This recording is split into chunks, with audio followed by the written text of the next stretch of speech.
क्या आपको लगता है कि आप सही एसेट में इन्वेस्ट कर रहे हैं या फिर किसी बबल में? क्रिप्टो करेंसीज, एनएफटीज, ये सब आजकल काफी डिस्कशन में है। जहां बजट 2022 में इस पर 30% का टैक्स लगाया गया, वहीं आरबीआई की मॉनेटरी पॉलिसी अनाउंस करते वक्त आरबीआई गवर्नर शक्तिकांत दास ने यह कहा था कि private crypto currency macro economic और फाइनेंशियल स्टेबिलिटी के लिए एक खतरा है। और उन्होंने कहा कि क्रिप्टो करेंसी की कोई अंडरलाइंग वैल्यू नहीं होती है, इवन ट्यूलिप भी नहीं। तो क्या क्रिप्टो करेंसी के लिए आज जितनी हाइप है वो पहले भी किसी एसेट के लिए हुई है? और ट्यूलिप से उनका क्या रेफरेंस था? क्यों क्रिप्टो करेंसी को ट्यूलिप, जो सिर्फ एक फूल है, उससे कंपेयर किया जा रहा है? जानेंगे सब कुछ इस इंटरेस्टिंग वीडियो में।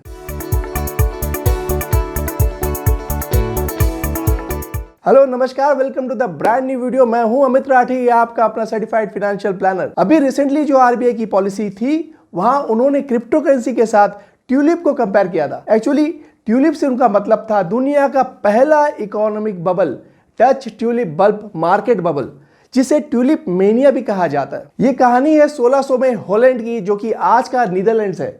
1600 से 1700 का पीरियड इस देश का गोल्डन पीरियड माना जाता था, क्योंकि इस पीरियड में बहुत सारे इकोनॉमिक और फाइनेंशियल डेवलपमेंट्स हो रहे थे और लोगों का कंजम्पशन बढ़ रहा था। मतलब वो लोग ज्यादा खर्च कर रहे थे, तो जो भी कॉस्टली चीजें, लग्जरी चीजें बाहर से इंपोर्ट होती थी, वो काफी पसंद की जाती थी और उनका बिजनेस भी अच्छा होता था। ऐसे ही एक बार देश में ट्यूलिप्स आए और लोग इस फूल से इतने फैसिनेट हो गए जितना कि आज के जमाने में बच्चे को पबजी से। और देखते ही देखते ट्यूलिप्स एक लग्जरी आइटम बन गए और इसे एक स्टेटस सिंबल की तरह देखा जाने लगा। क्योंकि ये लग्जरी आइटम थे तो ये बहुत एक्सपेंसिव भी मिलते थे। धीरे धीरे ट्यूलिप्स की पॉपुलैरिटी बढ़ने लगी और ये इतने पॉपुलर हो गए कि ट्यूलिप के किसी घर के बगीचे में होना उस घर की लोगों की कामयाबी को दर्शाने लगा। अब आप समझ ही रहे होंगे कि क्यों इसे ट्यूलिप मेनिया कहा जाता है। पर लोग क्यों ट्यूलिप से इतना फैसिनेटेड थे, इसके लिए पहले ट्यूलिप्स के बारे में कुछ जानते हैं। ट्यूलिप्स को उगाने में लगभग 10 साल लगते हैं, पर ये फूल कुछ सालों तक ही रहते हैं और फिर से नया ट्यूलिप फूल को बढ़ने में 10 साल लगते हैं। पर यह डिस्कवर हुआ कि इन फूलों को कम टाइम में भी उगाया जा सकता है मदर बल्ब से। ये मदर बल्ब बेसिकली ट्यूलिप के जड़ों में होता है और इसमें एक मिनिएचर ट्यूलिप पेड़ होता है, जिसे 10 साल की जगह से 2 से 3 साल में ही ट्यूलिप को वापस ग्रो किया जा सकता है। अब लोग ट्यूलिप बल्ब खरीदने लगे और अपने बगीचे में लगाने लग गए और इसी कारण मार्केट में इनकी डिमांड बढ़ गई। पर ये ट्यूलिप सिर्फ मार्च और मई के बीच में ही खिलते थे, तो इस पीरियड में ट्यूलिप बल्ब्स को जमीन से नहीं निकाला जा सकता था। इसलिए जब ट्यूलिप्स का ऑफ सीजन होता था तब इन ट्यूलिप बल्ब्स को निकाला जाता था और दूसरी जगह लगाया जाता था। तो ये था ट्यूलिप्स के बारे में और क्यों ट्यूलिप बल्ब्स इतने हाई डिमांड में थे।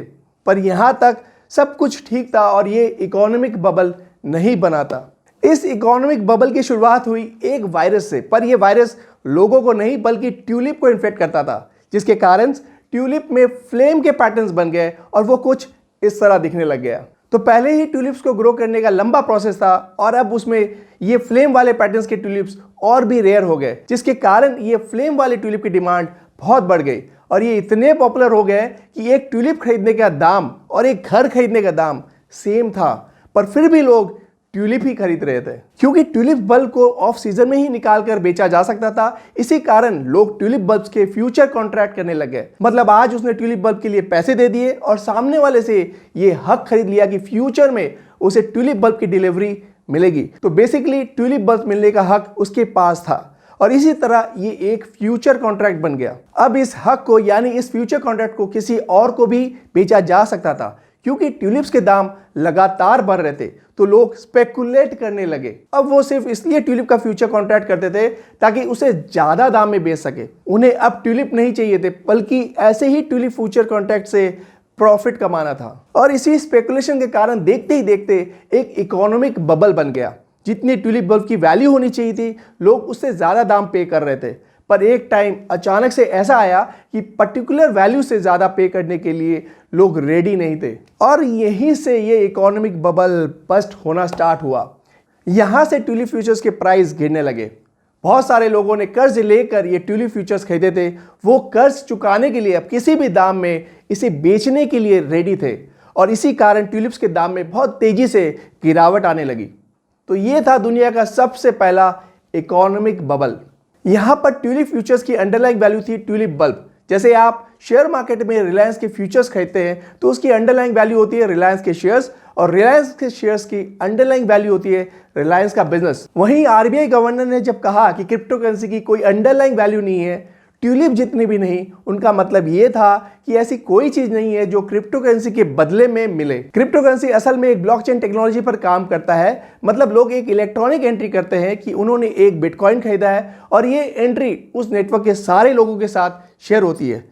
बिटकॉइन खुद भी एक इलेक्ट्रॉनिक एसेट है जिसकी सप्लाई लिमिटेड है। अगर इकोनॉमिक बबल की बात करें तो वो स्टॉक मार्केट में भी आए हैं, जिसके बाद इन्वेस्टर्स को प्रोटेक्ट करने के लिए काफी रेगुलेशंस बनाए गए। उसी तरह क्रिप्टो में भी रेगुलेशंस आ सकते हैं जिससे इसकी वॉलेटिलिटी और रिस्क से इन्वेस्टर को प्रोटेक्ट किया जा सकता है। तो आपको क्या लगता है कि सच में ट्यूलिप मेनिया की तरह क्रिप्टो भी एक इकोनॉमिक बबल है? कमेंट्स में बताइएगा जरूर।